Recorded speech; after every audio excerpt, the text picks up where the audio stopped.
Welcome to the Outdoors Dan Podcast.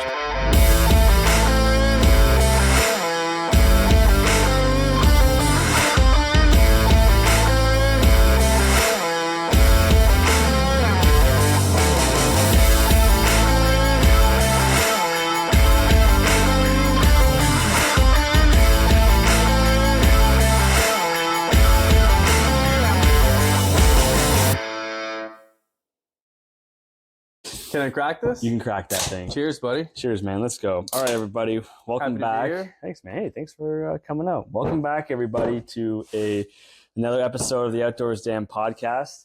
Today, we got a very special guest, my good buddy, Dave Broomfield. What's up, man? Not much, buddy. Just happy to be here. Yeah. This is what, my fifth time up this year? Yeah. Not too bad, eh? Just trying to make the most of, both girls being off. Mm-hmm. 2 months apart on the kids. That's crazy. Yeah, right? I know. Like, you can't plan that any better. Can't plan that out. So basically, both of our kids were born last year within 2 months. Yeah. My second was born on July 5th. Yours. It's pretty crazy. Yeah. That's my anniversary. That's your anniversary, man. So it's pretty crazy. But you've had a crazy day today. Like, you were up. You had barely had any sleep. Worked afternoons last night, yeah. So got home about 11:30. Yeah. Up this morning at 6. Amanda packed everything. She did like all of it. She has been so clutch. So she packed the car yesterday. I took her car in. But yeah, up early, got the girls ready, drove. Saw a house. Yeah, saw a house. Close to us. Close to you guys, yeah. So like an hour. Huntsville-ish, outskirts, east side, I think. I don't have a map exactly, but yeah, it was about probably 20 minutes off the highway, maybe. Yeah. Right by Arrowhead, which is nice. And you guys currently live in Hamilton. So yes, sir. We are born and raised in Hamilton. Well, Amanda's born in Toronto, but yeah, I'm born and raised in Hamilton. Yeah. So that's 3.5 from you guys, 3.45. Yeah, so it'd be quite a jump. Quite a jump going from Hamilton. I mean, Bethany did it, so my wife did it. I did it in a way, So it's like good buddy Trev. People do it all the time, right? Do it all the time. I feel like it's one of those things. It's obviously scary. Mm-hmm. Everything happens so fast. It's not set in stone yet. That's the plan. Yeah. That's been the plan for 5-10 years now. Yeah. We know that's what we want to do. But yeah, job opportunity came up, interview on Monday, plan the timing around that. So that's pretty cool that all worked out. But yeah, it is literally night and day from what we're used to, right? Yeah. In Hamilton, heart of downtown, basically, you got all the amenities, you got everything, mm-hmm. right? You got transit, I ride my bike to drop my kid off at daycare, right? So that's clutch. That's going to be different, right? Yeah, might be like an ATV or a snowmobile now. if you can tell Amanda that, yeah. What do you need an ATV for? For ripping around. Man. For picking up my kid. So actually, I was just talking to our daycare, well, soon to be daycare lady, and she was saying how a guy, now I think they're on their second or third kid through the daycare, but every pickup, like that would come in with his ATV. Come on. And he's not going down the road, like down the road as in a kilometer. So like he's going, so where like my cousin lives. Okay. And so that's kind of like, I think you've been there. Maybe you've been there? Yeah. I've been there a couple times. Yeah. Once on your bachelor. Yep. So not the bachelor, the pre-wedding. Right. Yeah. The pre-wedding. Yeah. So he went, whatever you call it. So basically he lived, they're picking up there and then they're going to like Highway 124. Okay. So far. Yeah, that's a few K. That's quite a clip. He's picking up his kids, throwing a helmet on. Let's go. Is it just one kid he's got there? Yeah, so one kid at a time. Now, I think he's at his second or third kid too. Yeah. But yeah, so that could be you, man. That could be me. Pick up a snowmobile. That could be me. 4 season, right? So you got to get the snowmobile. You got to get the ATV for it. Yeah. Not sure what's going to happen. So right now, Amanda's off work, obviously. Goes back in January. Supposed to go back in January. So what that means is like right now it's it's all gravy, Mm-hmm. right? Everything is okay. So current state, I'm working shifts, right? Days, afternoons. We split the load in terms of like childcare right now. She does 90% of it, 80% of it, 90% of it. Mm-hmm. When we move, like, I don't know what that means, man.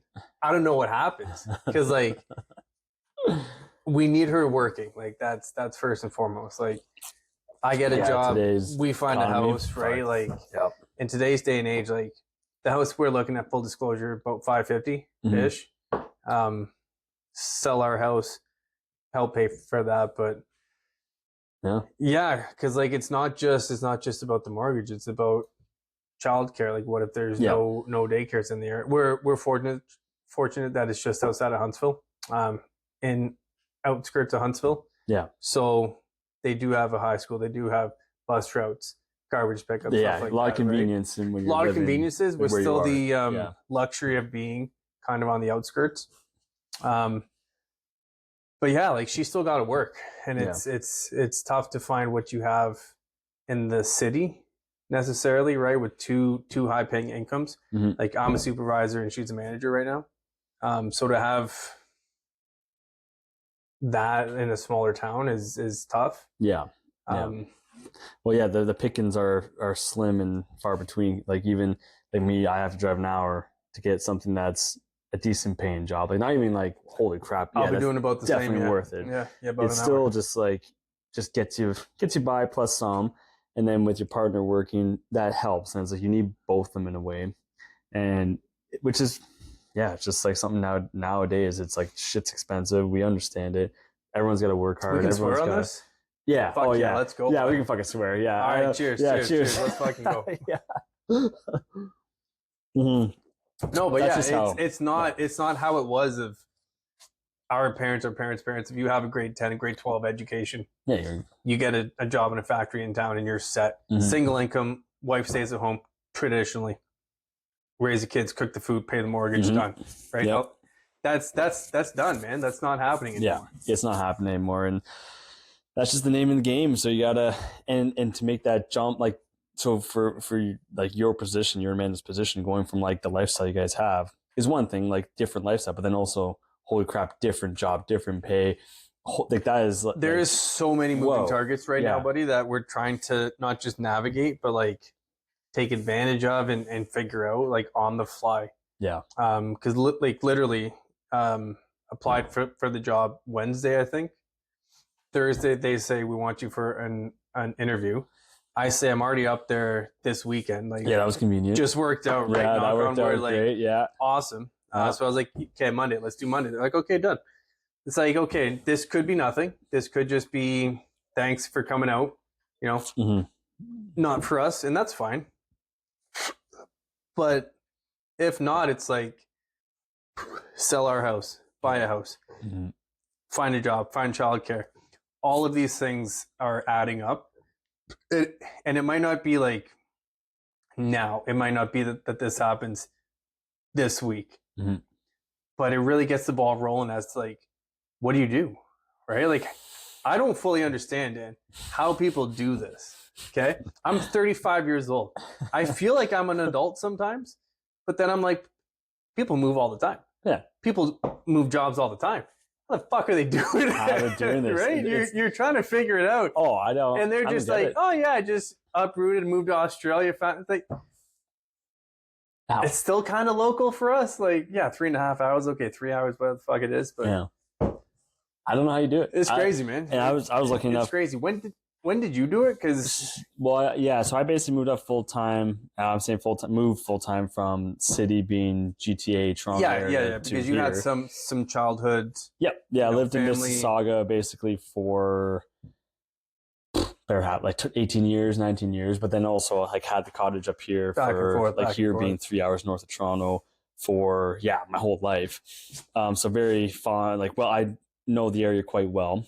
And so then when I was in my end of 2012, 2013 is when my parents decided to sell the house in Mississauga. So leave the city, move up north to the cottage because they can still run their business.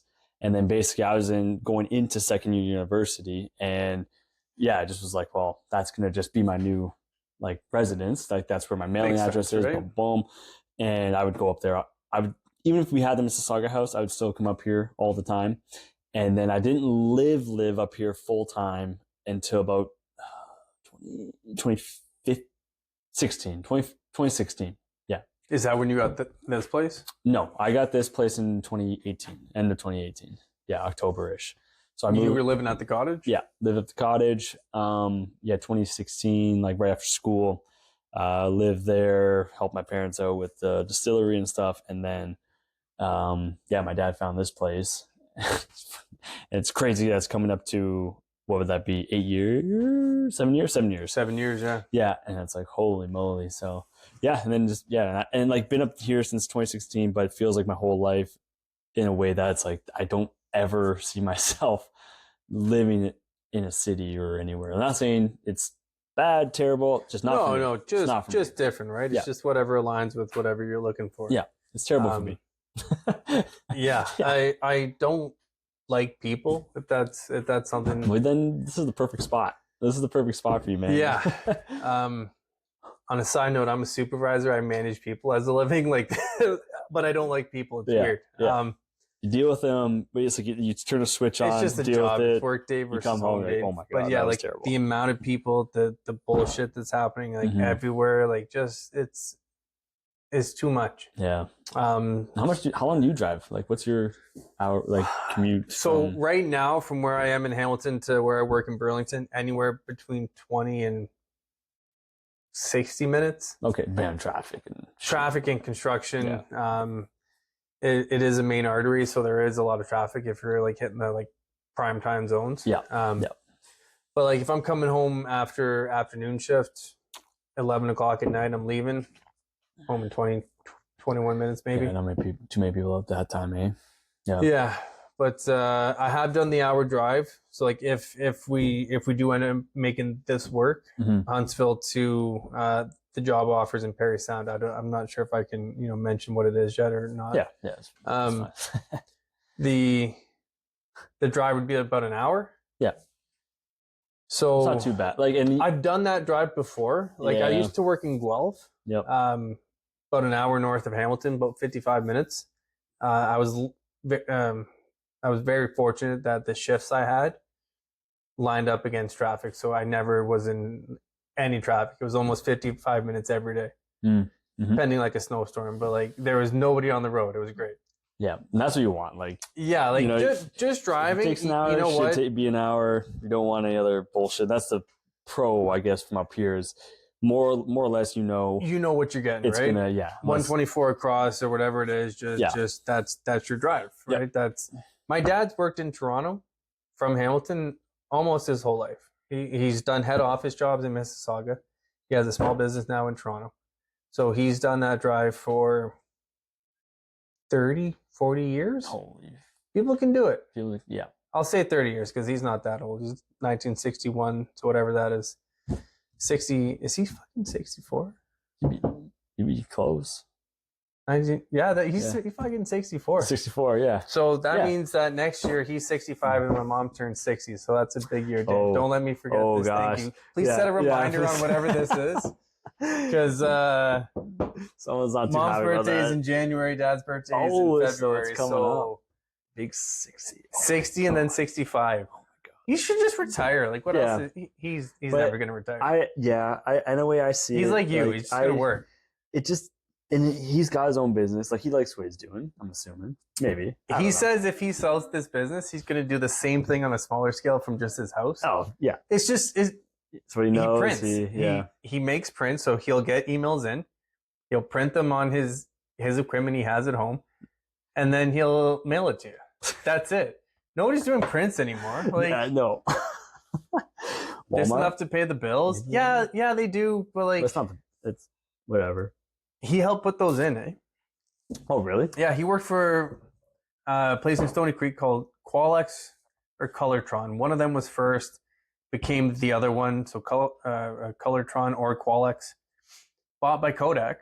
He worked for Kodak, became head office of Kodak. high up at Kodak, and then he helped get the Kodak picture makers, the KPMs. Oh shit! In the Walmarts. Whoa. Walmart, Loblaws. So yeah, he's legit. He knows his shit. He knows his shit. He's a smart guy. Yeah. He's a smart man. Yeah. I mean, going after it for 30 years, hustling, grinding.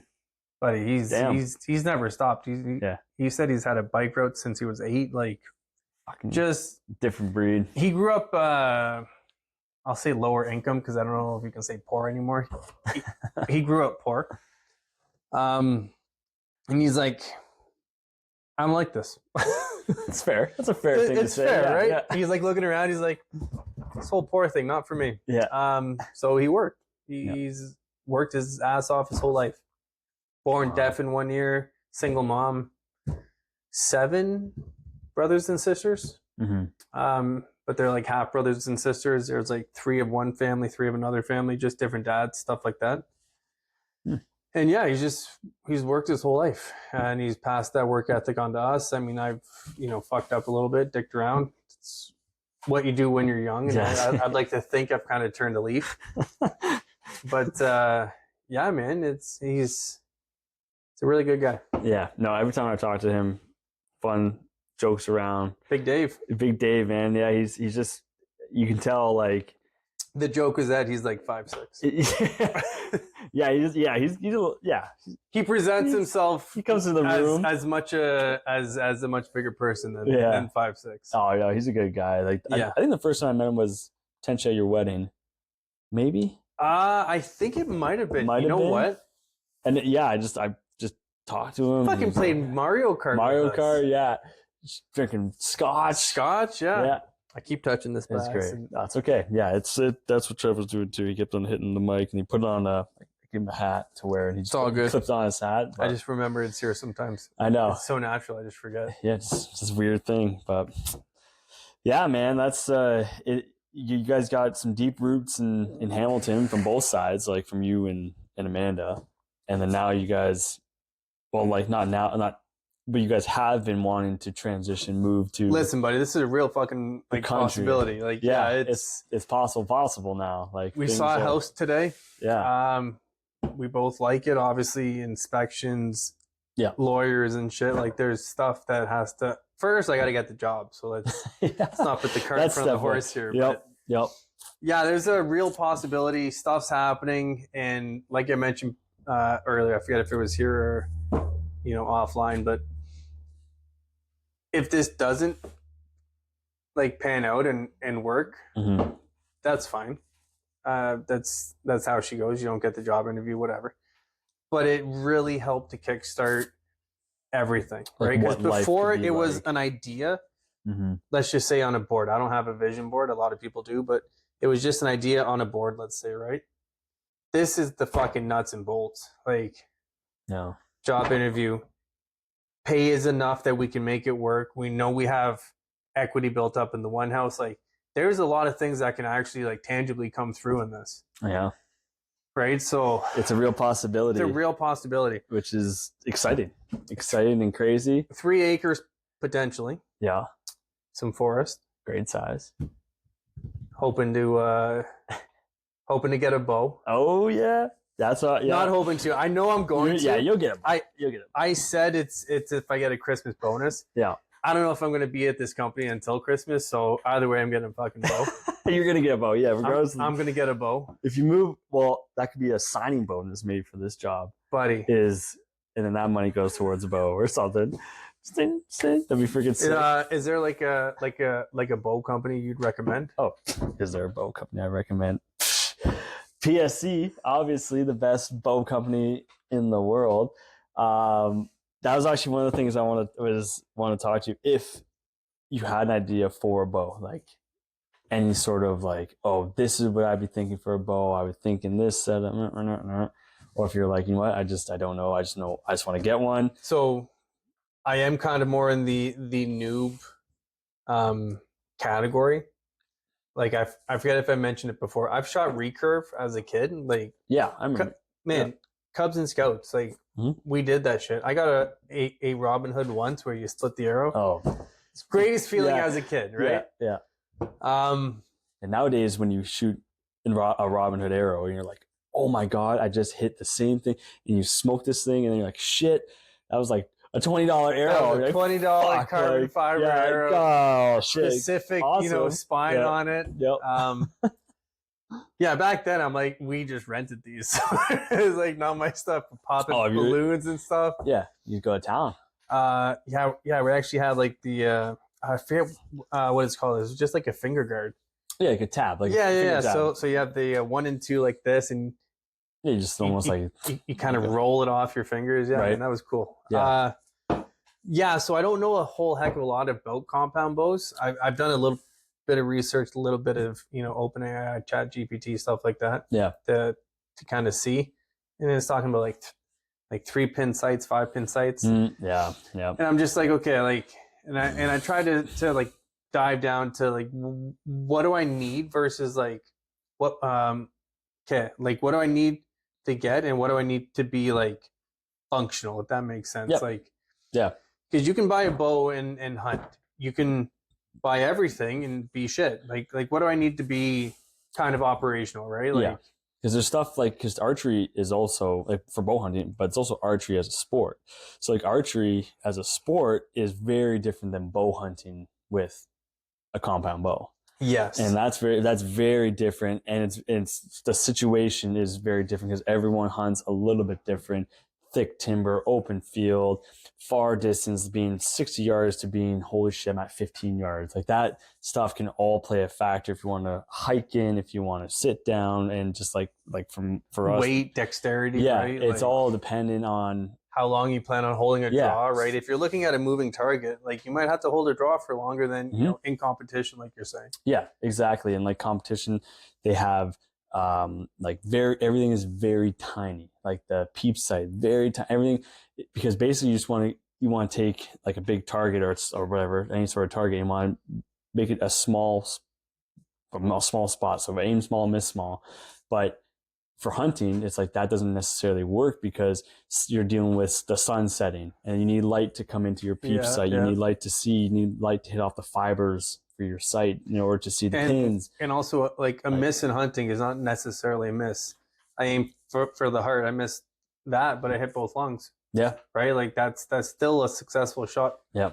And like a kill, but not archery. It's still a miss, right? Yeah. But it was a successful miss, which doesn't happen in competition. So yeah, like the rigs are very dependent what you want, and it's like your complete setup, and are you hunting in the blind? There's so many variables, it's crazy. And at the bottom line basically is just got to get a bow and start. That's like the bottom line. Yeah. And learn what works, dial it in. Because you can get carried away, especially with technology. You can get it carried away so easily, and you can be like stabilizers and counterweights and all this different, strings and everything, and the material. And I think it said waxing your strings. Like, that's the thing. Yeah, see, that's just proper maintenance. Yeah. There's so many different factors. I was just learning a lot from a guy called Levi Morgan, and he's basically the best 3D archer in the world. And he lives in the States. Sorry, obviously. What is a 3D archer? Just for 3D archery. For those who don't know, it's me. I don't know. So 3D would be like the turkey that I have or the bear target that I have. Okay. So that's 3D. Yeah. So he is instead of just like a sheet of paper with the rings on it. So he does that shooting as well, but he mainly does this like tournament stuff with 3D targets, and it's huge. Like this is how he makes his living, but he's the best in the world. Like, so he'll go into, and I'm pretty sure he does competitions without even a rangefinder, and he'll like go in, and he knows how to judge distance, which is like, you're thinking like, oh, if I shoot 30 yards, 40 yards, like, oh yeah, I feel like I could tell. It's completely different from your backyard practicing, and then once you had some trees, some limbs, some height, elevation, can really throw you off, man. Yeah. So but he was talking anyways. He was talking here about I was learning about sidebars, and basically, so for instance, so I'm just pulling out this PSC levitate here. So you'll have a stabilizer. Where's one I had one already. Where'd it go? Oh, right here. Okay. So for people who are not watching the video, I have just a regular stabilizer coming off as you normally would on a bow. So like that's kind of like your typical setup. Like you have a stabilizer out this way, and a stabilizer acts as like counterbalance. So it acts so it can absorb when you shoot. It can absorb some of the shock and everything and dampen things. But also mainly what it does is stabilize the bow. So when you're drawing back, that bow should be completely balanced. Right. So a new thing that I've been trying, I've been listening to this guy, Levi Morgan, is it's a sidebar or back bar, what it's called. And you'll have a piece, I don't have my bow here, but same thing, you can screw it in and you can shoot a stabilizer. A lot of tournament archery guys will have a stabilizer shooting off the side here, some even on the other side.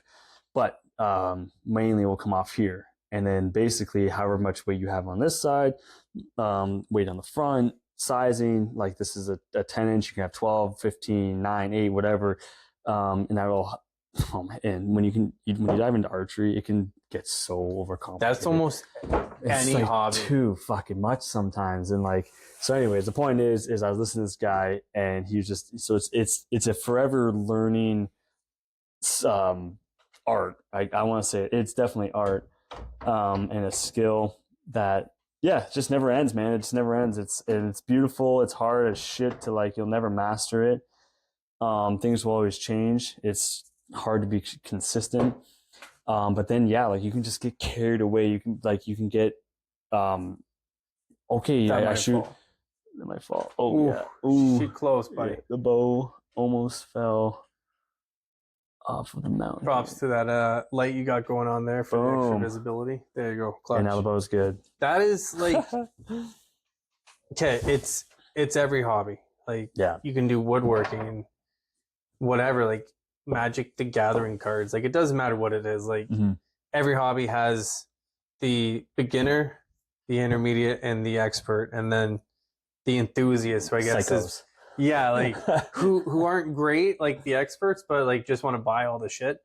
I know a couple of those in other categories, but one, like, where do you see yourself in terms of being like an archer and a hunter, and like those two things separately, not necessarily as one? Like, how do you see yourself like shooting bow, and how do you see yourself hunting in the field? Great question, man. Well, so as it's hard to compare for archery. I love shooting my bow. So and I do 99% of my practice and everything in my backyard, and I just love shooting my bow. It's just therapeutic. I love just shooting, watching the target. Built now, I got a couple things, and it's something that I've built over the years.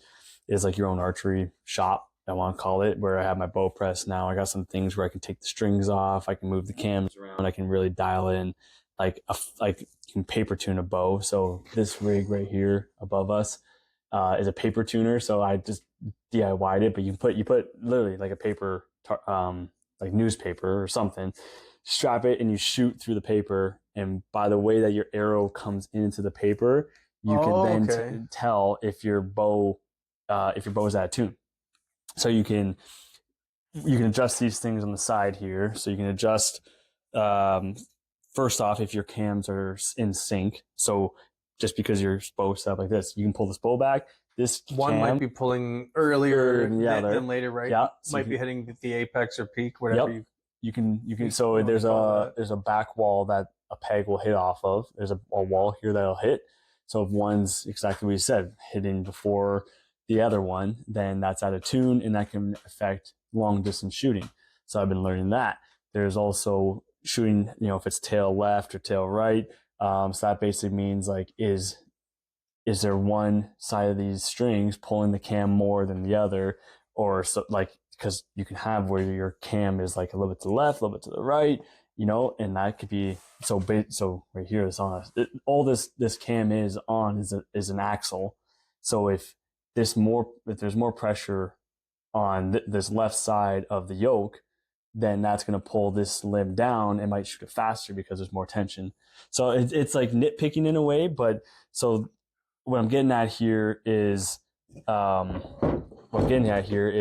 terms of archery, I am not like an immediate obsession with it, because I just love to shoot, and I'm not like super, like I like the gear. I like to know what's going on out there with technology.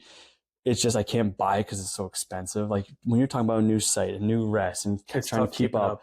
And then it's like the technology 10 years ago are still getting got the job done. So it should get the job done now. Buddy, longbows and recurves got it done for hundreds, if not thousands of years. And it's just it's a very expensive, which is cool. Like that, everything is cool about it. The new technology, everything. I love everything about archery for compounds, and so I love shooting it. So in terms of like seeing myself as an archer, I just see myself as someone who is really like passionate about shooting the bow and loves to shoot it. I wouldn't say I'm at like an extreme, like I have to have the newest things all the time because that's just what. Which is probably better. Like it probably speaks more highly of you and your skills than somebody who's chasing the dragon, if you would. Because like, if let's just say I'm bad at golf, right? And I'm like, I gotta have a new driver, gotta have a new driver, gotta have a new driver. Yeah, this would help me. I'm probably not good at golf. Right? Like, this if you're good, then you know that 90% of it is mechanics. Yeah. Right, in terms of what you do and how you do it with your specific body and bow. Mm-hmm. Right, like the tools are the tools, and they can help a little bit. You might get a 3% increase in this, 2% increase on that. But at the end of the day, like it's you. Yeah. It's you. It's what you do, right? Yeah, and archery comes down to consistency all the time. Repeatability, like it's just like doing the same thing over and over and over again. And practicing. Practice. And my longest distance right now for shooting an animal is max like 50 yards, right? So not to say like I wouldn't shoot further in a practice situation, which I do. I shoot 65, 70, 100 yards. But being confident and being able to do an ethical shot. I within 50 yards, so I don't need to, as long as my gear is good at 50 yards and under, like automatically. I just like shooting my bow. I just like getting out there and shooting it. Like, would you say that the kill is the worst part of hunting?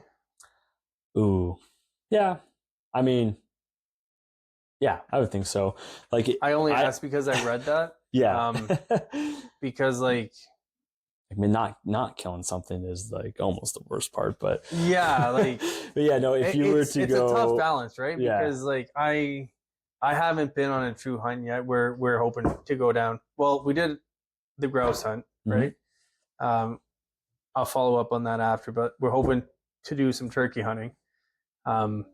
October 5th, I believe. I forget exactly when it is. I think is it's it after Thanksgiving later. Or after? Yeah, after Thanksgiving. After Thanksgiving. I think it's the second last weekend of October or something. That's when the fall turkey season runs in Ontario. I think it's somewhere around there. So I thought it opened October 1st. I'd have to double check that. Deer opens October 1st. Deer opens, yeah. I think we're going to a cottage in the first week of October. Yeah, we are. Yeah. Prince Edward County. Yeah. Prince Edward. I don't even know where that is, honestly. So shout out to the wives, because I didn't. The wives plan a lot, everything. We show up. To no fault of anyone. We show up, yes. But like, I'll fucking pick a cottage. Yeah. I have no issues with that. Yeah. They're not going to be in love with it, so why do I bother? Yeah. Right? We're off on a tangent here. We'll kind of circle this back, but like, I don't know where Prince Edward County is, man. We got like a list of here's 14 cottages that we're thinking about, and I'm just like, thanks, guys. I'm sure you'll come to a decision. Yeah. Yeah. Do you know where Prince Edward County is? Yeah, and that's only because I dove deep into it. You were involved in the decision making? Oh, well, it was like Bethany and I were like, okay, pick your favorite. I was at work, so like my favorite. I can't even say that. Every single one that I picked that I liked was like on the bottom end of what Bethany liked. Oh, of course. And it's just different thinking of certain situations. I was thinking a different way. She was whatever, thinking another way. Different wants, needs, expectations, right? And then going through it all made sense for her picks, and I was like, this is why I was making picks, and then we ended up coming to like a decision on like our top whatever, and then everyone else was in the same boat of like the Prince Edward cottage being like that seems like the one because it checks everyone's. It checks enough boxes. Yeah, enough boxes right? on everyone's list. Because even if like everyone's like, yeah, we think this one, and you're like, that's my number 3. It's still your number 3, right? It's top 3, top 5, whatever it is. Right? Out of how many? Like it's 15 or something. It was like the whole Airbnb fucking website Dan, we had to go. I've literally had Amanda say, "What do you want for dinner?" And I'm like, "Grocery store sushi. I'll go pick it up from Metro right now." And she's like, "No." And I'm like, "Well, then what do you want?" Yeah. And she's like, "Well, that wasn't a serious answer." I'm like, "I would love grocery store sushi right now. Go up, grab a couple of these, spend $25. Yeah. Some wooden chopsticks. Let's go." Yeah. I'm fine making a decision. Simple, I got no issues with that. It's you don't want my decision. Yeah, because it's. I'm not even trolling. Sometimes I am. Let's be honest, but sometimes I am. Sometimes it's just like, no, man. I'm fine with literally anything. So yeah, you got to keep it simple. Today, sometimes. was it you or Bethany who made lunch? I made lunch. You made lunch. I didn't pick it. Like I just made it because like team effort, whatever. Yeah, she just sent that list out of like, okay, this is what we're gonna be eating these days, and then I got groceries and. Well, thank you for that. Oh, hey, no problem. But yeah, like I'm not a tomato guy. Whatever. Just go with the flow. You know what I did? Fucking ate a whole bunch of tomatoes. Ate a whole bunch of tomatoes. You know what else I don't love? Balsamic. Oh, really? But you know what? It doesn't fucking matter. Because you know what I did? Just eating them, popping them. You can eat and Delilah's like, that's sour. I'm like, oh yeah, there's balsamic. I don't care. Like, just eat it. Yep. That's the moral of the story. It's just whatever it is. Life is life. And if you can take anything away from this, life's not fair. Life sucks sometimes. Yeah. And I'm not talking about your lunch. That was fantastic. I'm saying like life sucks sometimes. Okay. I try to tell my oldest, she's 3.5. Life's not fair. Yeah. But I had this yesterday. You know what?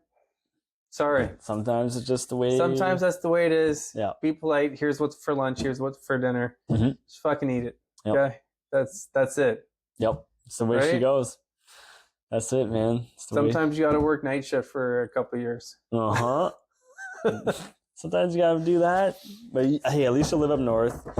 And you'll be immersed into the outdoors, which is the honestly, great and powerful outdoors. Should be a book title. Wait, hold on. Is it a book? Oh shit! For those of you who don't know, it is a book. Dan for shots. Is it First Shot or Fur Chat? Whatever you want to call. Furry Bush. It doesn't matter. Dan Furry Bush. It's on Amazon. Great and powerful outdoors. How getting outdoors can change your life. Yep. I've been thumbing through a little bit. I haven't had a chance to sit down and read. I don't know if you know me, Dan, but I'm fucking busy and tired all the time. Dude, you got a crazy life, man. Yeah, the shifts and the kids and life. But no, it's a good read, and like, thank you. Honestly, man, like you have an incredible story. I've read some passages about your father. I never got to meet the guy, but he sounds like a fucking hell of a dude, man. Oh yeah, it's so. I mean, so my dad, he passed away in later 2018, and it's just so you do with every death. You should reflect and you should go back and like you think about, oh my god, this time was great, and like even though if a relationship was rocky for a while or something, you don't even think about that. You just think about good times.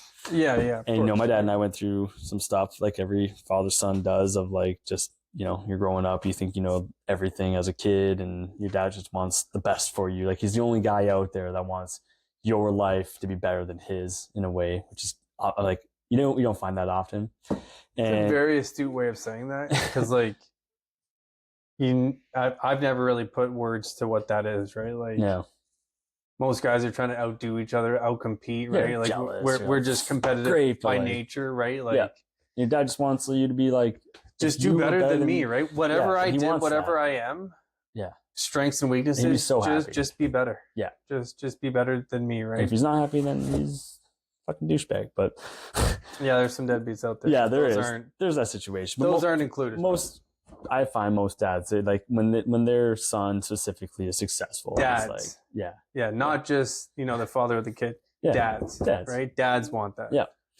So I mean, I have to thank him for my life now in a way, like for the interest, the passions. Like there's something. He opened the door to this outdoor life, and then my inner self just loved every aspect of it, and just blossomed from there into where now I have a family living up north, 3 hours outside of Toronto, in a place that, yeah, I just like, it's like a slice of heaven, and I just fucking love it so much. I wrote a book about it, now doing podcasts and all the other fun stuff. But yeah, man, it's a great read if anyone is interested in it. It's on Amazon. Check it out. It's still on Amazon? Yeah, still on Amazon. Beautiful. Just sold 2 copies last week, so there you go. There you go, buddy. From the States too, which is like, get out, which is trippy. Yeah, that's awesome. It's available not just in Canada, also in the States, and yeah, people are still are buying it, which is funny. Random question, just on the business side of it, like dollar's different, obviously, right? There's I think ours is like 85 cents to their dollar. Right. How does that work in terms of you having a book on Amazon? So when I created the book in Amazon, and they'll tell you what you want to set. Like, okay, you want to set your book in Canadian dollars. You want to sell it firstly, like basically on Amazon.ca. Okay. Say, I think this book, I don't know, actually $18 or $20. So that's what it is in Amazon Canada, and then they'll list all the other Amazons, Europe, States, Australia, India, wherever, and they'll show the conversion on what it would sell for at that place. So it's all the same price with the currency exchange. Gotcha. No matter what, and then I will also get paid in the conversion to whatever in Canadian dollars if it sells elsewhere. So.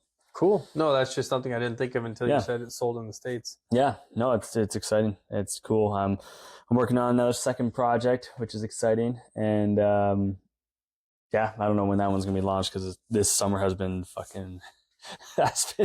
Who would have thought having kids and stuff? Yeah, takes up a lot of your time, energy, which is in a good way. You know, it's all good and exciting and all that jazz. But yeah, it's a lot, and yeah, pretty wild stuff. I am gonna grab a second beer. Yeah, man, you do. Good for you, man.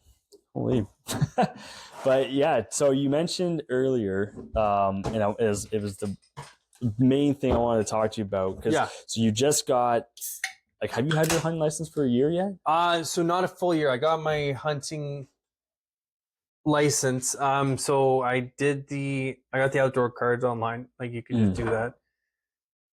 Then I did the online accreditation. Yep. Through whatever, OntarioHunters.ca. So I did that. Held on to that for a while because I wasn't really in hunting season. Literally got that through Service Ontario, Service Canada. I forget which one. That would have been less than a month ago now. So I'm like fresh, buddy. Yeah.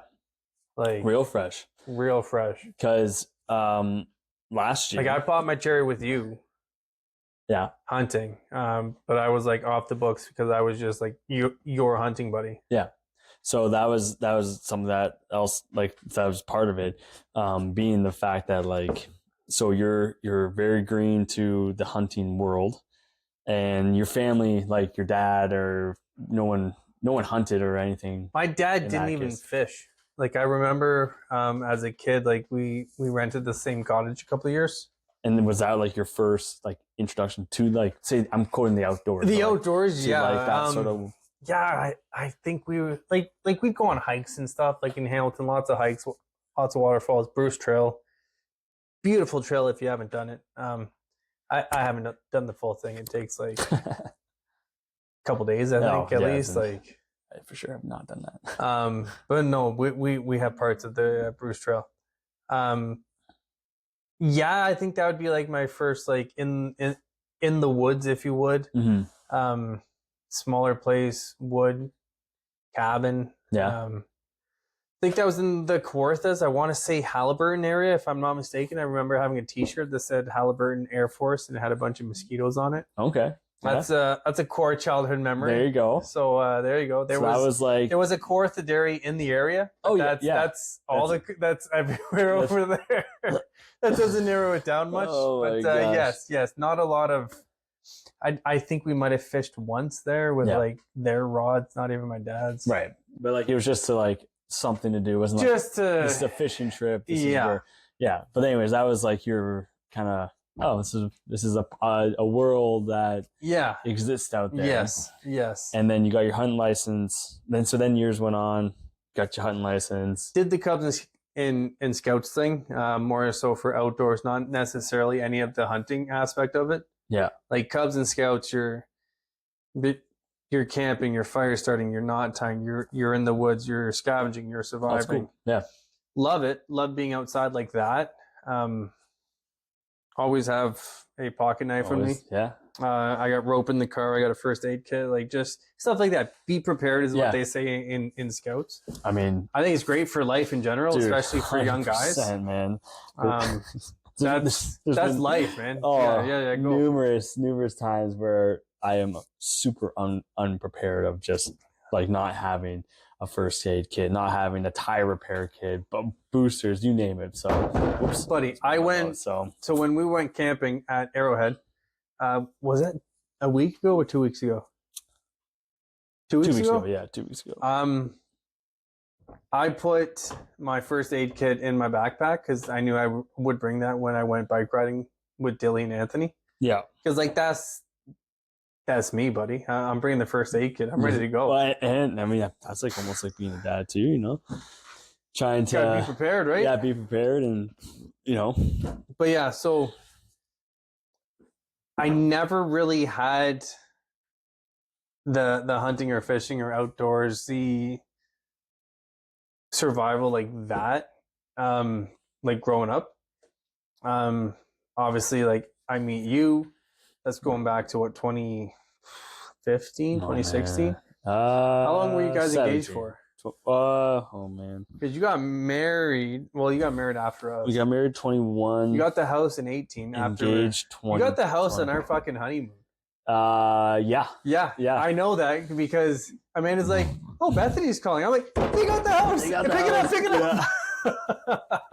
That was quick too because we showed you guys the house basically the day before your wedding, and then we ended up getting this freaking house, which is it's been crazy. But so we've known each other, I'd say 2017, 2018, because I think I don't know if Bethany said, "Oh, I might," because we're coming up on 10 years.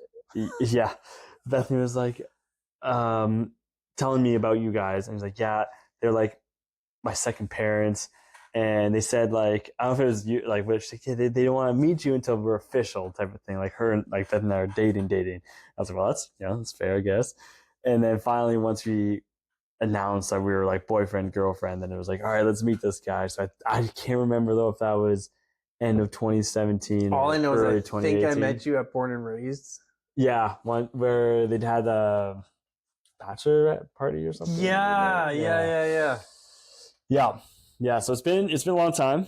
Been a long time that we've known each other through the partners. I can't believe Bethany's been in our life that long. Yeah, well, I mean, going on over 10. Bro, I literally threw our house key at her. Like when we were in the apartment, and I forget what it was. She came over one day.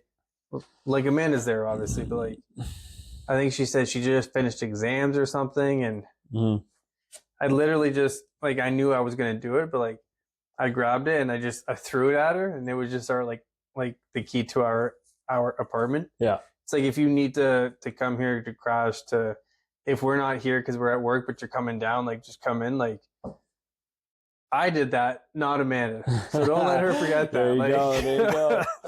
Wow, man. And then so then as time goes on, now for your life you've got.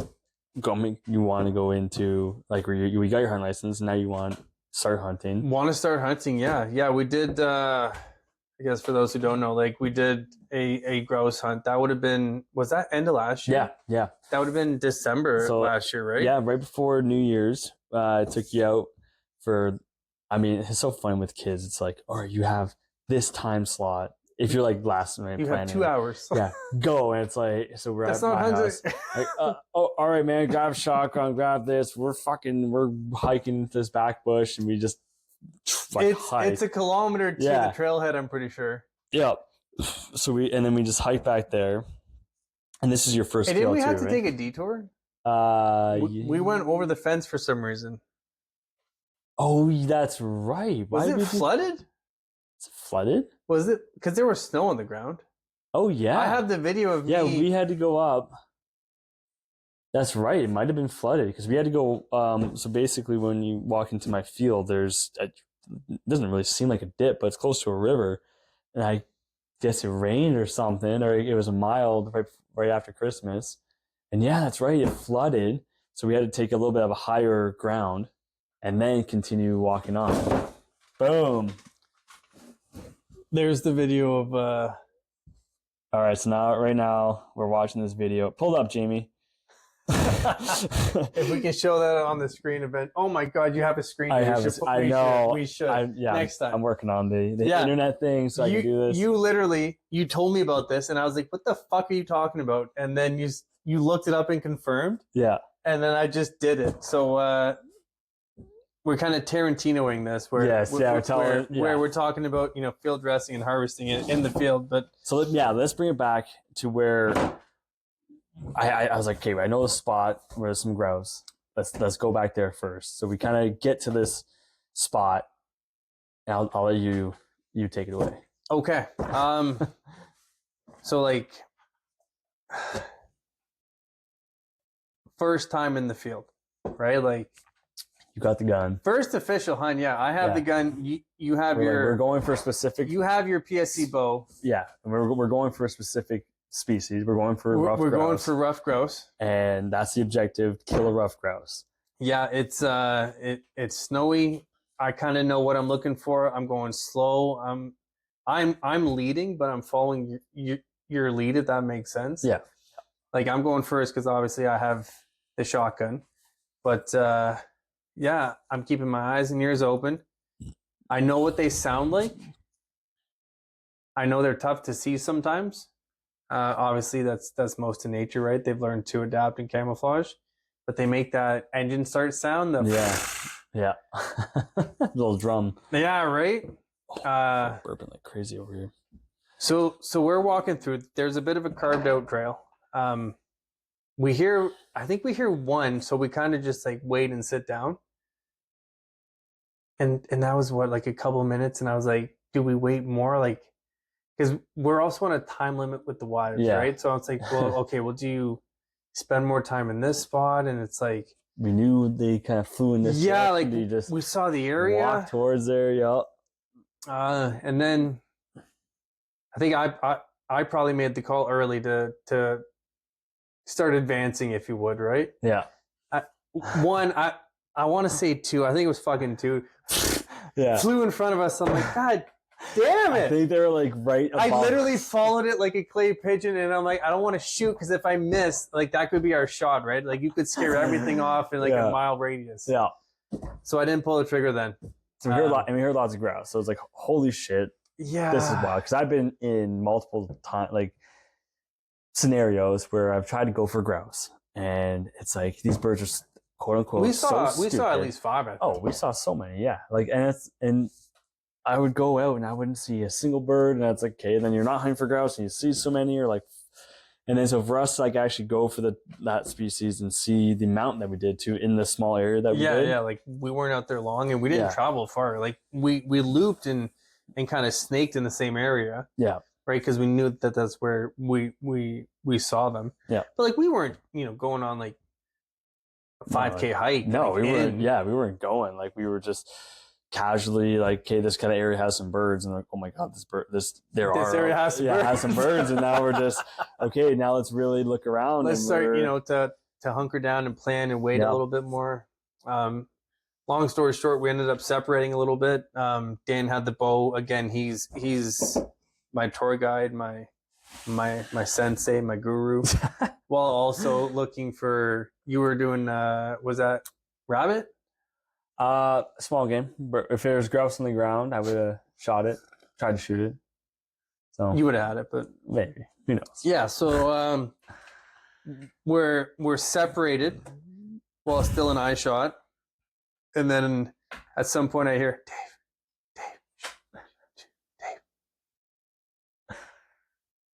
and he just points up. And I shit you not, Dan. You were maybe 8 feet from this fucking thing. Yeah. Just perched it in a tree. Yeah. So I don't know how I saw them. They camouflaged unbelievably well. Right? Because they're light with the dark speckles. Yeah. Right? So that looks like what? A tree with some snow on it. Like, my God. Yep. Who would have fucking thought? No. So you're perched, like, just at a tree, basically, saying, like, it's fucking there on a branch that's, I'll say 10 feet up, yeah, maybe. it was not far. I don't think it was that. I think you could have thrown a rock at it. Yeah. So in terms of my first hunt, then yeah, I shoot this thing and you blammo, it drops. Yeah, I believe I took a knee. Yeah, you did. I did. 12 gauge. Shoot this thing. Shot this thing. It dropped. Cheered. We were super excited. We were stoked. Yeah. 1 for 1 on the hunting. Yeah, and I was like, holy shit, we actually got something. We went out for a grouse. We found a grouse in the limited window the wives gave us to hunt. We successfully hunted. Yep. And then it was time to butcher this bad boy. Yeah. Then it was time to, what do you call it? Is that field dressing? Yeah. Or is that when you? That's field dressing. Yeah? So When field you take dressing could be. out? Yeah, if you have a deer, you gut it out. You've got to leave the entrails, leave obviously. all that stuff. That's field dress it, and then you can butcher it up in the field or whatever.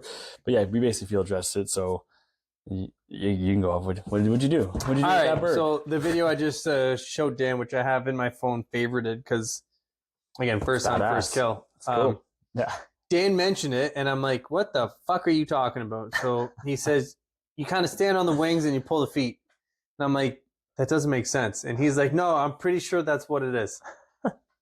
I think you just fact checked yourself and looked it up, and you said, I'm 100% right, buddy. So I laid the grouse on the ground on its back, wings spread. I put my feet on its wings. Okay. As close to the body as I could. Grabbed the feet, pulled towards myself, and it literally pulled the head through the chest cavity, which pulled out lungs, heart, everything, entrails, along with the spinal column and feet. Yeah. I think, did it take the skin with it too? I like some of the breast skin. Breast skin, it basically left the wings and it left the wing and the meat, if I'm not mistaken, on the rib cage. Breast meat, just like and it's like meat. That was not to sound weird, but like that was fucking like it was meant to be. Like it's like butter. But it's like peeling a banana, man. Yeah. Like that was too smooth. Too smooth, and you're like, oh, okay. Yeah. So then took the knife. Dan talked me through. Okay, cut close to the breastplate, and kind of just go down small cuts. You want to do minimal damage to the obviously meat, right? And you don't want to hit the bone, so you're trying to you're just trying to pull away the meat while just scraping the connective tissue, essentially, right? Yeah. Just trying to take as much meat off of the carcass as we got 2 breasts out of that. Yeah. Did you feel any when you were taking the shot, before you took the shot, was there any like adrenaline or anything like, holy shit, shoot this fucking bird, or like, I know it's a small bird and stuff, but it was weird. So like in terms of killing the animal, no. Yeah. You're just like, okay, I gotta shoot this thing. Yeah, like I knew what I was doing. I was going in there for this exact purpose. This was obviously the first time I've intentionally killed something like that. Like hit a cat with the car, or stepped on a frog by accident, right? Like that shit sucks, but like that's not what we're talking about here. We're talking about going out with the sole intent, like first degree, right? Like you're going out with the intention of doing this. But no, it's weird. Like in the moment, I was a little anxious about like missing, like knowing I kind of only have one shot at this. Yeah. It's tough, man. There was a lot of feelings happening. So maybe I was a little bit like, holy shit. Like, have you heard the term buck fever?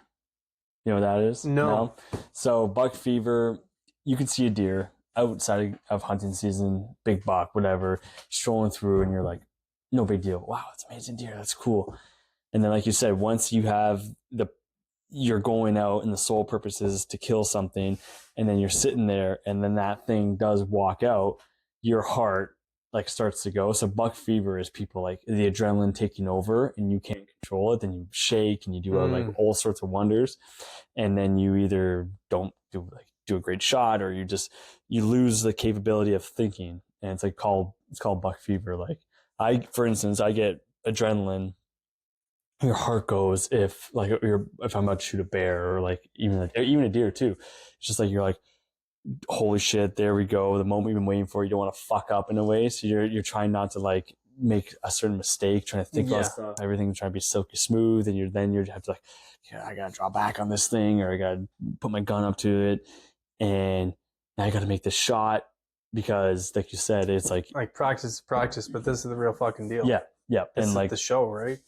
Yeah, that pressure can get to a lot of people, like, and especially like not being experienced, or for instance, like it's been years and years and years of like trying to get something, you don't get something, then you finally get this opportunity.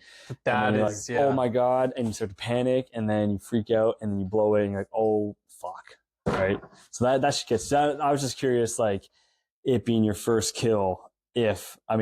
Small game, I think is a little bit different. But still, it could still be like, I've done that too, drawing back on a grouse, like your heart starts pumping, and then yeah, like I'm not sure what it was. Like obviously, like I felt a bit of the moment. Mm-hmm. I've always had a good capability of, I don't want to say disassociating because that sounds weird, but like just saying, like kind of compartmentalizing and saying like, this is what I'm doing right now. Yeah, like I'm hunting a grouse. I'm going to do this. So I was here. I saw it.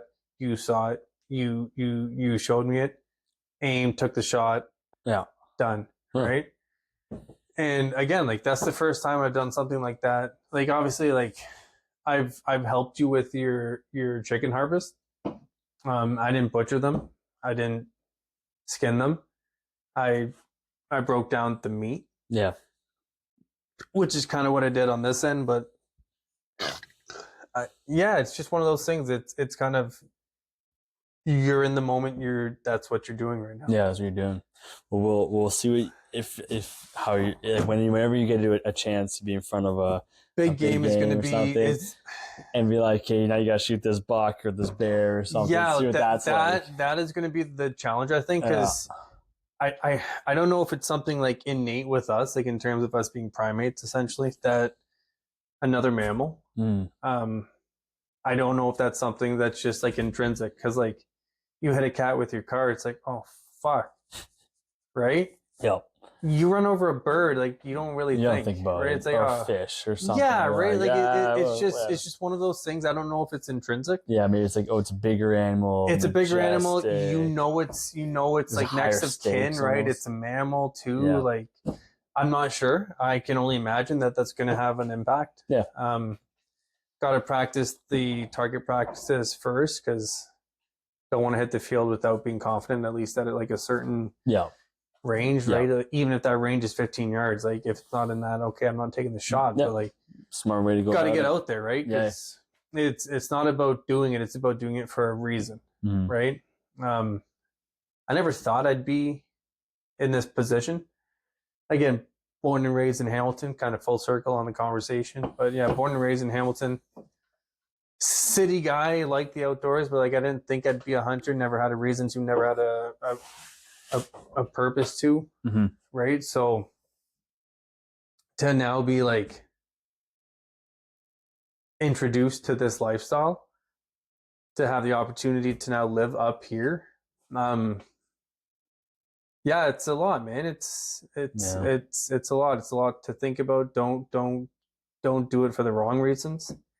Right? It's not a sport. It's not an activity. It's a lifestyle. It's a lifestyle. It really fucking is, right? Like you're doing it for the meat, the harvest. Like you can enjoy the hobby of archery and your compound bows and shooting bow, but I'm doing it all like for. That's why I asked you that separately. I said, like, what do you think about you as an archer, and what do you think about you as a hunter? Because they can be separate. Like, you can have a blast and do all this shit with your bow, and but like as a hunter, I feel like that's different. Yeah, right? I'm like bow hunter first, practicality, then archer second, or hunter first. I'd say not even just bow hunter. Hunter first, archery second. Type of mentality. Like, I'm going hunting. And if I'm taking my rifle, shotgun, or bow, I just want to have confidence in shooting it. Like, that's what I want to do no matter what. It's not like I have a day to go hunting. I'm going to just pick archery over hunting because I like that more. It's like, no, I like hunting way more than practicing with my gear, but I'm absolutely upset. Like, I do love and I'm obsessed. Obsessed to a way, not psycho, obsessed in like the gear too. Like, and just like shooting it, being religious and like shooting and practicing, especially with my bow. Is bow your like go-to, hands down, ride or die? I would say so, yeah. For the most part. I mean, over the last couple of years, I've been a little lenient and being like more open to being like, hey, I want to I'm going to hunt turkey. Like, I'm going to shoot turkey. Well, never shot one before, so I'm going to try to do something that's like increasing my odds tenfold, and that's take a shotgun. Oh yeah. So that's what, like, I would do that. Now, this hunting season for deer too, it's been a couple of years since I've gone to deer. So come gun season and rifle season, I'm going to be bringing the rifle because bow season bookends that, right? Like, bow season starts early and ends later than gun season. Yeah. So you go, like, you can hunt bow during rifle season. Yeah. But yeah, bow goes like October 1st, November 7th or whatever. And then within November. That time, you'll have gun season. Yeah. And then 2 weeks of gun, and then gun's done. It's in my area, at least, like Northern Ontario. I'd have to check mine. I don't know. Yeah, I'm not sure what it is. I think in Southern Ontario, bow season, you can go to like December 31st. Okay. Here you can go December 15th. I think it just has to do with like climates. It's like cold weather and stuff. Like, the deer get more desperate as it gets colder and stuff, more snow. So some deer, I've seen it, and I've actually picked up a shed like the day after hunt season's done. And like, I picked up an antler, and I've seen on camera of like antlers like being dropped from bucks. So like, you can go and you can shoot a one antlered buck. Antlerless deer, right? I guess so. I guess that's, yeah, that'd be classified as an antlerless deer. So maybe you can't shoot it if it has both antlers off. I'm not sure. See, yeah, it's all that stuff. Like, I'm reading a bit of the Ontario hunting regulations. I haven't read the fishing book. They gave me one of each. Yeah. I'm reading a bit through that, but again, it's a lot, and like, I'm not taking this lightly, right? Because I don't think it is, right? Like, you're taking a life to feed a life, if you would. Yep. But yeah, so like, I'm trying to read. You have been an invaluable resource, like, in terms of just picking your brain and having you as, like I said, a guide and shit. Yeah, it's a lot, but it's like any hobby, passion, pastime. Like, yeah, the level of entry is not that bad. Like, get your shit online, which is $100, I think. Yeah, I know. It's been a few years since I've gotten mine, so I don't know. But like, yeah, right. So like, you buy the outdoors card, and then you get the accreditation, which is I want to say it was like $80 or something. Yeah. And then after that, it's just like, okay, your license and tags. That's it. Okay. Yeah. Right. So like, the level of entry, not bad. Yeah, I think what can be daunting. I got to get my firearms license still. Sorry. Yeah. No. That's that. I did like a part 2, or not part 2, but like I think they call it a fast track course or something. So one day it was in person. All the stuff was in person. It was like one day, Saturday was the hunting license, and then Saturday was the gun license, or it was vice versa. I think it was gun license first, then hunting. I think. Yeah. Either way. So I got my PAL one day, then. Wait. Do you say either or either? It depends on context. I'm kidding. Go on. Either. That's either. I'd say either. Yeah. Asking people after they've already said it, it's like, shit, what do I do now? The fuck do I do? Either. No, it's a trick question, because I know I change. It depends on either I'm saying this, right? Or either I'm saying. Or either that. Yeah. Like, it depends on what the context is. Either doing this. Yeah. Either this or that. Oh man, Either I'm saying this or that. Yeah. dude, I have this. I think I ate too much pizza, and I'm so full that I'm getting like fucking. All right, man. We got a part 2 this. Okay. Oh no. If I can put a pin in it. Shout out to Amanda for making the pizza. You got Fortino's Bianco. No, it wasn't focaccia. It was Bianco pizza. Bianco pizza. What else did she do? Roasted peaches on the campfire. Yeah, all over fire too, which Fire that's everything. fucking sick. Yeah, right? Put the bread on there, the peaches Bread on there, the peaches on there, the prosciutto. Oh, prosciutto on there. Dude. That prosciutto was good, man. Oh, I still got more prosciutto and more capicola. Well, you can't go wrong with. And then fuck, what else did she do? Burrata on top. Yeah. Was there something else? Pine nuts. There's pine nuts and basil. Yeah, Oh basil my from the God. garden. Dude, I had a full slab of that bread, and it's just like, yeah, I think it's finally hitting me, and I'm trying to like it's just like, you know what you need? It's like brewing in my whiskey. Whiskey counteracts the bread. Should I take a little shot or something? I have no idea. I'm not sure. I'm not sure what you should do, Dan. You got 40 Creek Honey Spice, and you got Collingwood blended Canadian whiskey. Give me the honey spice. I'll do a little shot of that. You want some ice in there? Yeah, please. Yeah. So there's another thing with that grouse hunt that I wanted to dabble in, which is the coolest. So earlier when you asked me, you're like, oh, what do you think what's the worst part about hunting in a way? And I said the killing part, and I think that's true. So yeah, that's not, I'm not saying it's the worst, but it's not like, yeah, okay, maybe it is. If you want to say it's not my favorite, it's my worst. It's like the thrill of the chase. Yeah, right? I love chasing it, eating it, the pursuit of it, all that jazz.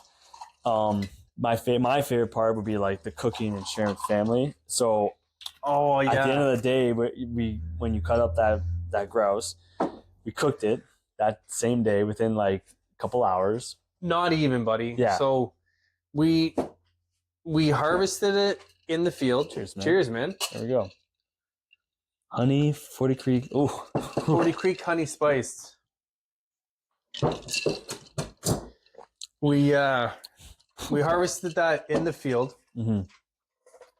Maybe walked 10 minutes, 15 minutes.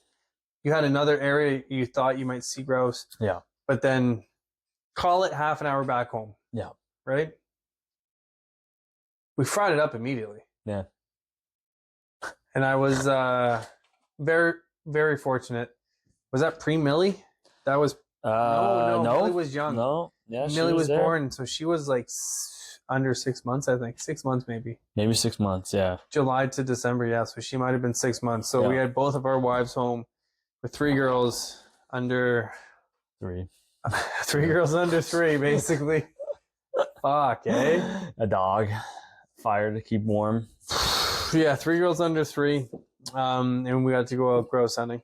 But yeah, Dan cooked it because Dan's the fucking man.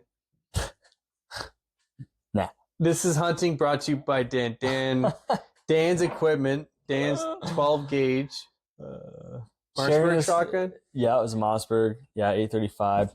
Sharon's carrying, man. That's what I when I go out and I'm with someone who's new and they're successful, even if they're not new and they're successul, I just get. Remember that lake trout? Oh, that lake trout you slammed. Put a pin in that. Yes, Dan cooked us the grouse.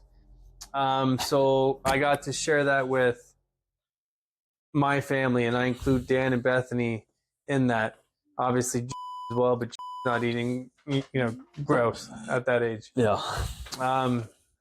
Yeah, like that's the emotional part of the story for me. It wasn't the kill. It wasn't harvesting it. Mm-hmm. The emotional part of the story when I retell it is that I got to share that with you, them, my daughter. Yeah. Right? Like I'm getting a little choked up thinking about, which is weird, but that's why why you do it, right? Like providing meat, man. Again, like talking about something like intrinsic and ingrained in you as a man. Yeah. That's it, man. Like you fucking went out and got something essentially with your bare hands, obviously, equipment assisted to feed your family. Yeah. Sharing the story. Which is coming back. being successful and like sharing it, and then sharing the stories, sharing the fruit of the labor, and then being like, man, this is something that's like, I just provided food for my family, like the most organic food possible. Yeah. From the wild. I just went out and got that. Holy shit. Ethically, like, Yeah. you know what it is. It's a wild grouse, right? Rough grouse. Like, Yeah. No bad quality of life, no hormones, no anything you have to worry about. No sweatshops, right? Mm-hmm. You know Just exactly where you touch your hands. That's it. Pan, boom. My hands to the bag we brought to yeah. And it was just that bird was living the beautiful the cast iron, boom, life outdoors, eating organic stuff. Like, so do you think that was your favorite part of the hunt, was like the sharing of the meal? One of yeah, it was definitely the most powerful part of it. Mm-hmm. Favorite part was the whole thing, man. Like, yeah, like being with you. Like, even if we didn't get anything, like, again, I haven't done that, right? It's the thrill of the chase. I used to be not a ladies' man, but I used to, be on the prowl, and half the fun was just being out there, right, and trying. Right, you strike out or not, it doesn't matter, right? Because you're doing it. You're on the hunt, and that's why they call it that. Yeah. Right, because whether you get the animal or not, yeah, it's about doing it. It's about tracking, waiting, hearing your heartbeat. Silence. Right? Like, yep, being present in one objective. Yeah, right? Only like, one objective matters. Being connected with another person, saying like, okay, stop. Okay, let's go. Like, wait. Yeah, like the whole thing was I really did like every part of it. Yeah. Sad you didn't get one. But I really appreciate. Again, you could have thrown a rock at that thing and claimed it. Damn! Look, I found one dead on the ground. Oh my gosh! Yeah, shoot it while it's on the ground. Yeah, nice, good job. Yeah. It's and I'm gonna burp again. Hold on, Dan. I had to tell you this because I haven't told you this, and I don't know if you know this. Okay, when I shot that grouse, I knelt down. It's a snowy day, right? We're trudging through the snow. And I didn't want to miss, right? I really didn't want to miss. Because I'm like, if I miss from fucking 12 feet away, it's game over. That shit happens though, man. I don't know how far I was from it. You were like touching it, almost pointing at it. Might have been like 15 yards. Maybe. We'll say a solid first down, 10 yards away. But I just didn't want to miss, man. Like, first time with a shotgun in the field, like, I didn't want to miss. So I was worried about my aiming, not my body. Yeah. I shot. It fucking put me on my butt. I was not anchored or braced well. Yeah. And then you were looking at the bird. So as soon as I and just like fell down half cocked. Yeah. I stand up and like I see you looking at the bird saying like, you got it. I'm like, I don't think you saw. Yeah, you didn't see you get knocked over. I don't know if you saw that happen and just never brought it up. No. I straight up it was almost like a cartoon where you shoot and you just fall down after. Yeah. I was not paying attention to, foot down, body position. You got one goal in mind. Boom. Yeah. Okay, so that's happened to me though. Like, doesn't even matter. It doesn't matter. I just have to let you know. That's the first time, man. Yeah. Right? Hey, it doesn't matter. You shot that bird. Got the bird. Got that bird. Done. Yeah, that's freaking awesome, man. Like, I was so pumped. Oh, that was coming back, and so many times. I mean, even growing up with like my dad mainly, just being like, you go out and like you go out for the day, hours, whatever. Come back and everyone's like, so any luck or whatever. Most of the time it's no, didn't say anything. And then like when we went in, I didn't want to say a single thing just to see what would happen. And then Bethany, I think, looks up and goes, so how'd it go? It's like, Good. Yeah, Dave shot a bird. Buddy. Like, wait, what? And it's just like we talked about that. yeah, we're just like holding off until we said we don't say a word because they seemed a little bit upset. Right. But going out, we got 3 kids, so we said, okay, we're not going to say anything. Yeah. We walk in. I'm not going to exaggerate and say it was like 10, 15 minutes. But like it was a solid, like we walked in, boots off. Yep. Talking about the kids. Coats off. Hey, babe, how did it go? Oh, the girls did this. Oh, it was tough. Oh, it was rough. Yep, no worries. Yeah. Is there anything you need? No. Cool. I want to say almost 5 minutes. Yeah, you're right now. Think about it. Went on for a little bit. Because I know time. we talked about that specifically. Like we're not going to say we're not. Yeah, we're not going to come in being like we're not addressing it. Right? We got some fucking. And they said like it was tough. Like Millie cried. Delilah had her moment. Yeah, we're listening to them. We're like, okay, no big deal. And then they said, how was it? Yeah, Dave shot a grouse. It was good. Oh, what? What? So I still have. Dan gave me the idea again because, again, this man's my spirit animal. I don't know if I can say that anymore, but I have the shell cartridge. Yeah, shell. Shotgun shell. I have the shotgun shell casing. What do you call it? A casing if it's already spent, discharged? Yeah, casing. Either way, shell, it doesn't matter. I have it's an empty shell. I have this. I have a shotgun shell with like 2 or 3 feathers. Yeah, that's dope.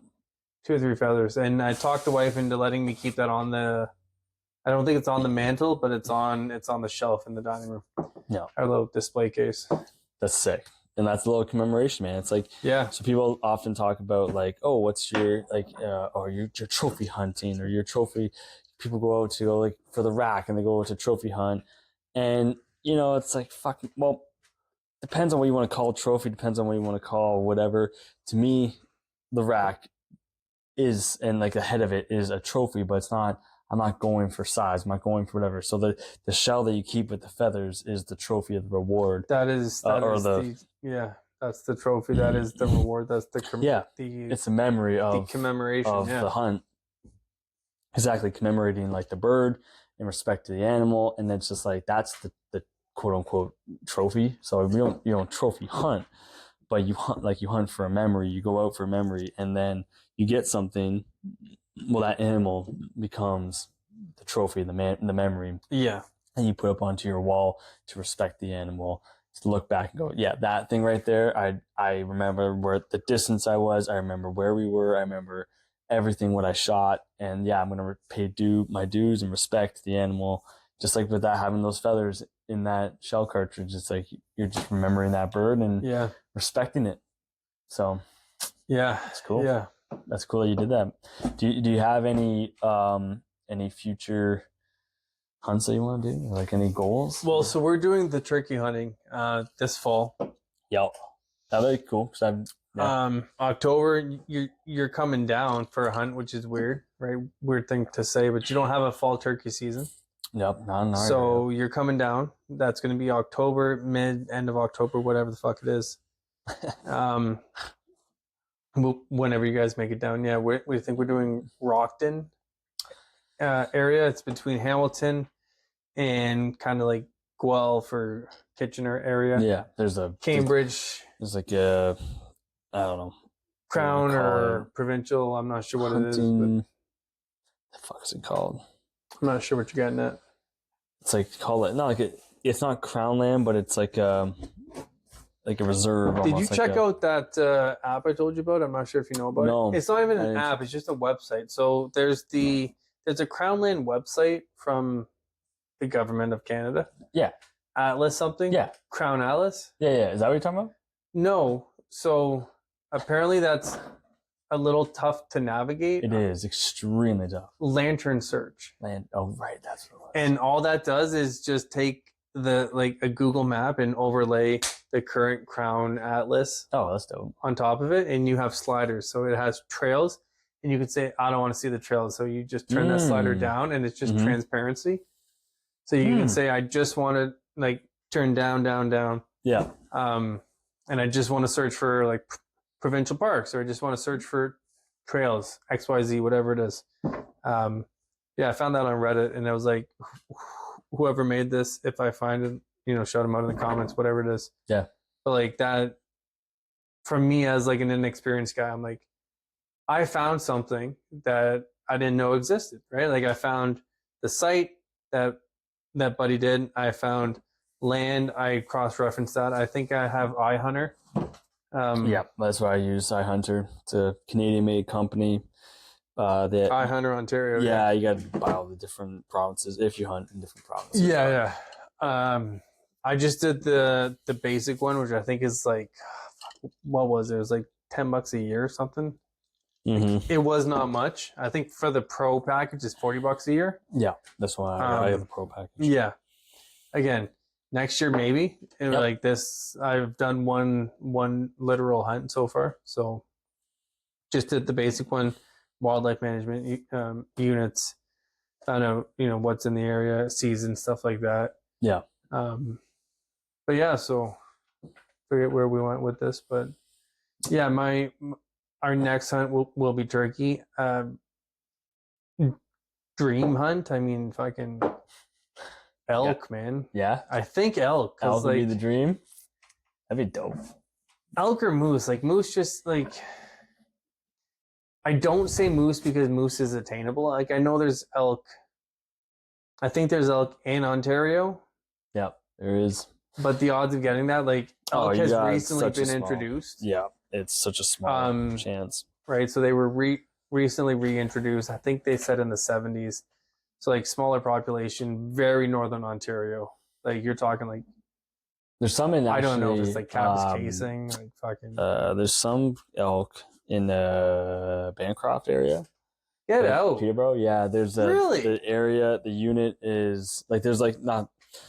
I don't know the WMU, but they have. What's it called? Something MU. Harvest. Yeah, that's what it is. Harvest Management Unit, and that's specifically for elk.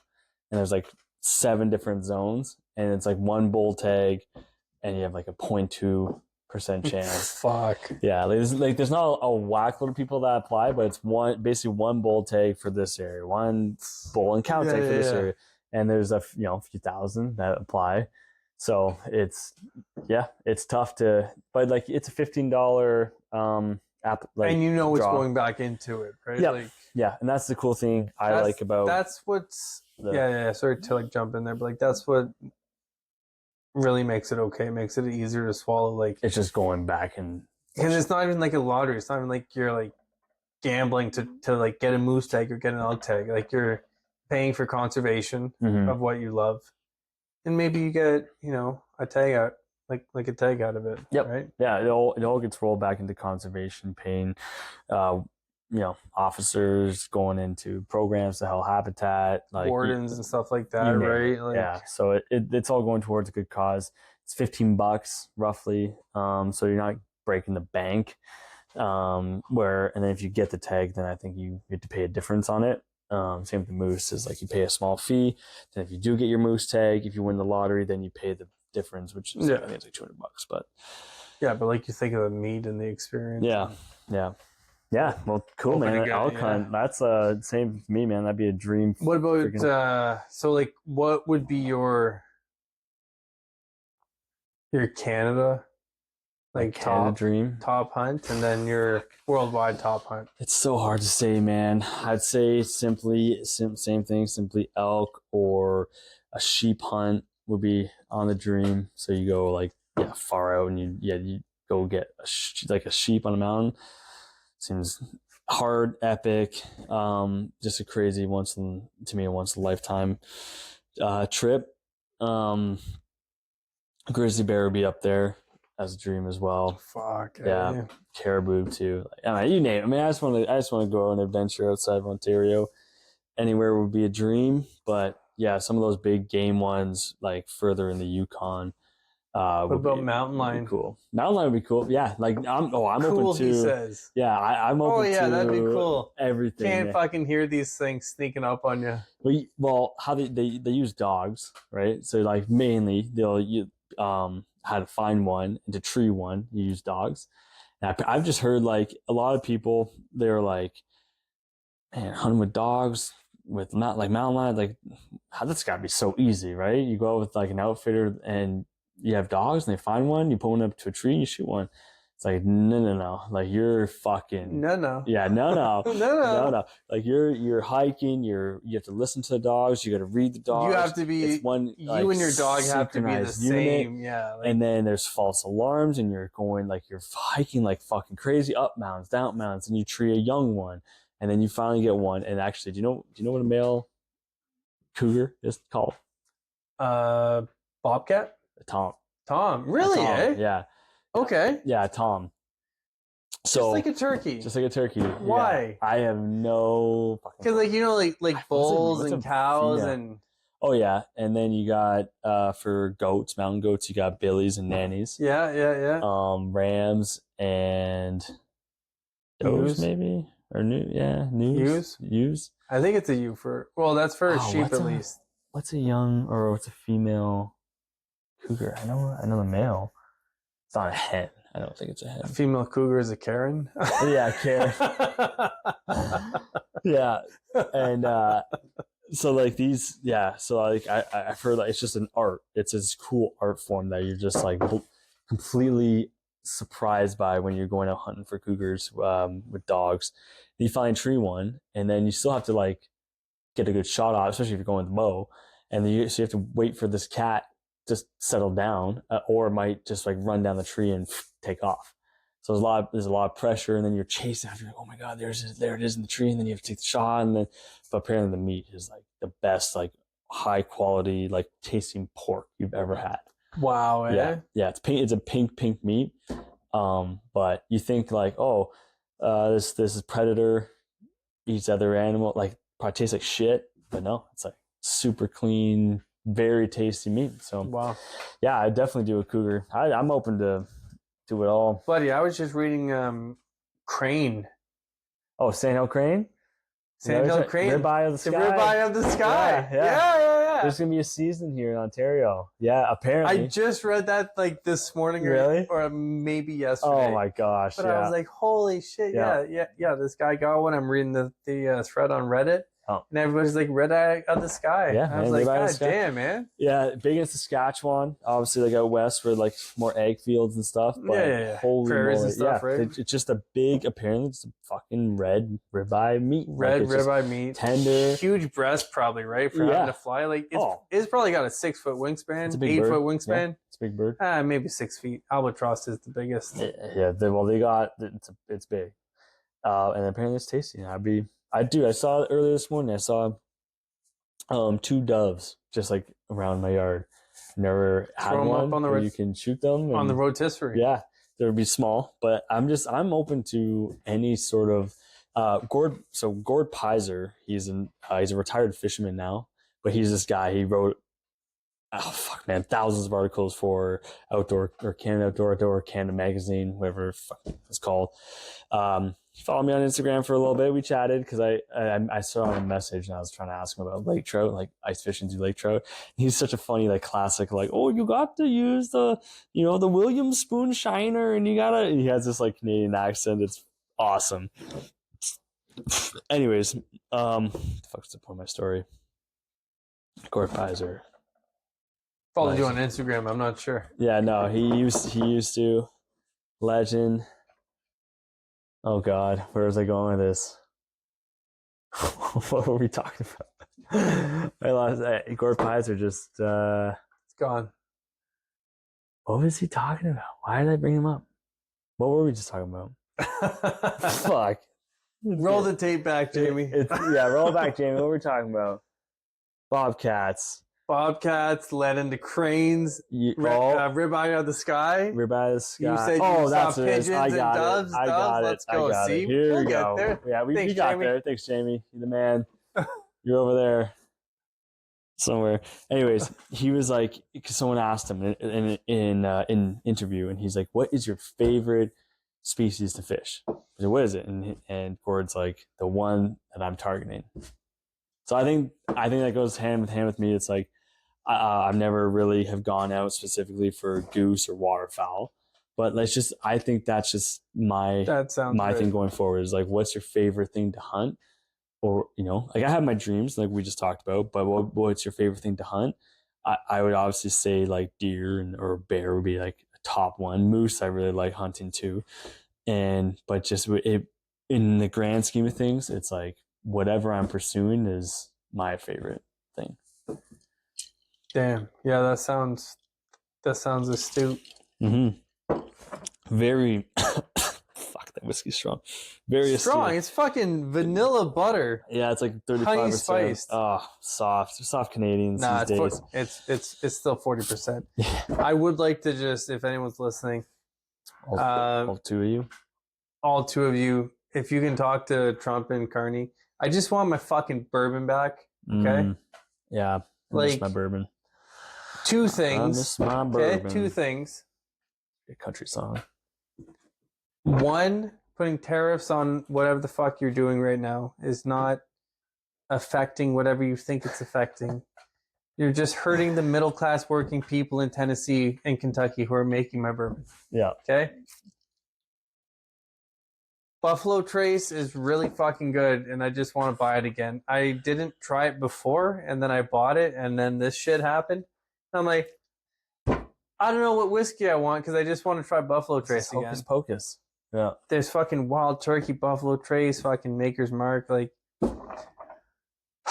it's frustrating, Dan. It's baloney. And it's not like this is hurting Trump's bottom line. No. This is just literally hurting, like, I'm a factory worker, Dan. That could be me. Yeah. Right? Making cookies. If they put a tariff or a ban on cookies, like, I'm not selling cookies anymore. I'm out of a job. Right? Yep. It's not hurting anyone you think it's hurting. No, it's the most. Let these poor people make their bourbon so I can buy it. God damn. Sell it. Make some money. Everyone have a drink. Yeah.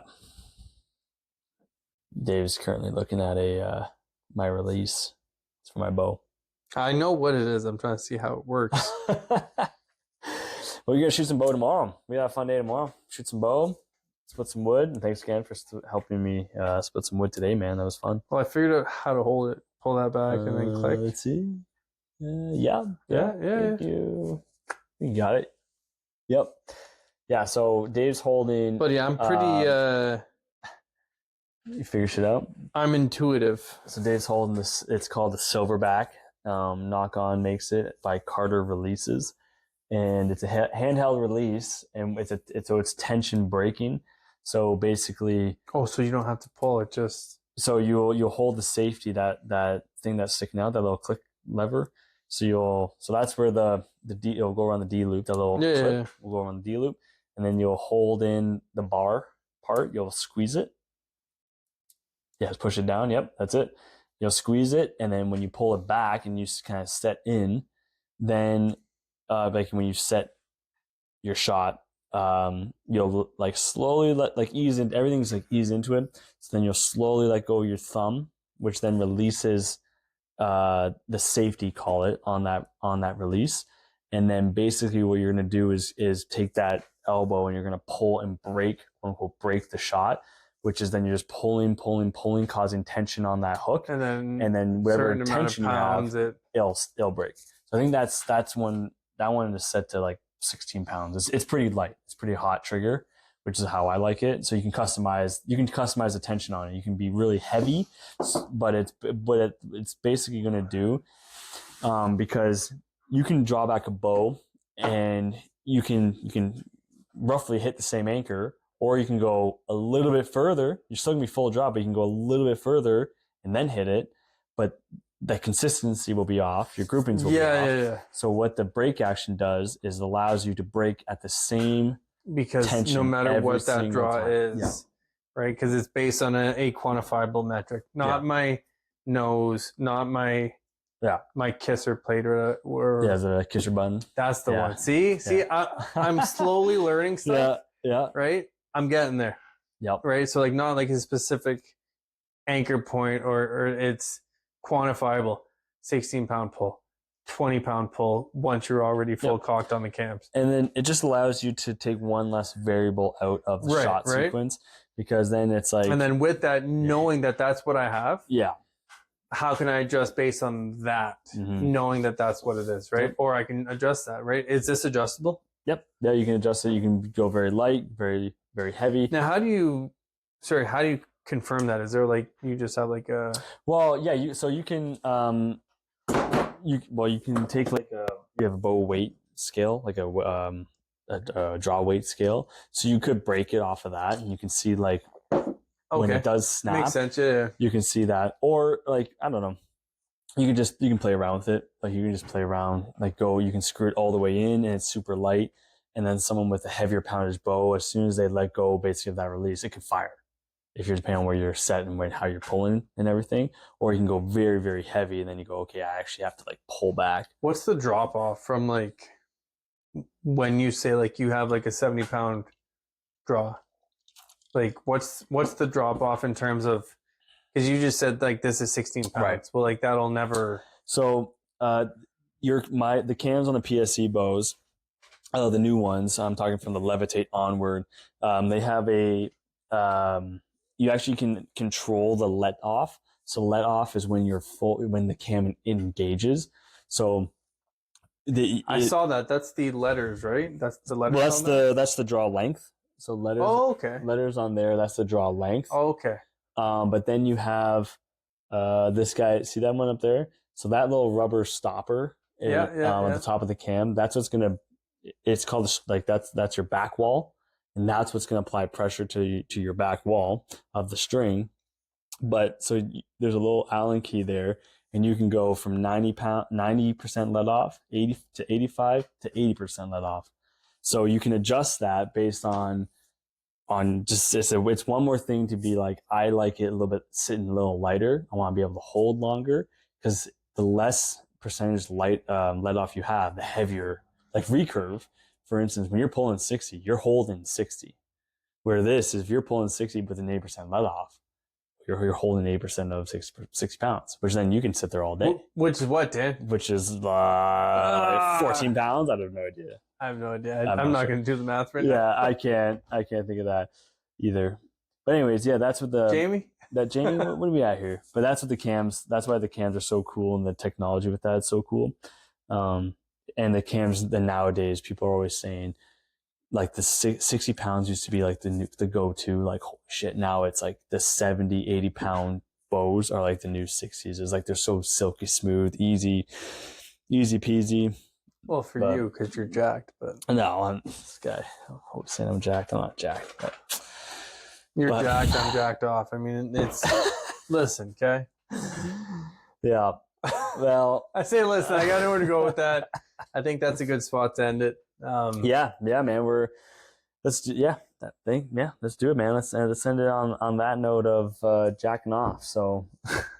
Jack him if you got him. Jack him if you got him. But hey, man, I just want to say thanks for coming on, buddy. Appreciate Love you, it. Man. Thank you. Love you too, dude. A, for having us up. Always B, like for coming down too, like because I know that shit for you guys. Oh, but no, just like love you guys. Happy to have you in our lives. Like goddamn, you guys are literally family, dude. 100%. And I'm excited that you're joining this new world of hunting, and it's just prepare for deep pockets, because sometimes shit gets expensive. That's every hobby, and I'm willing to do that because there is a payoff. Yeah, right. Like, there is a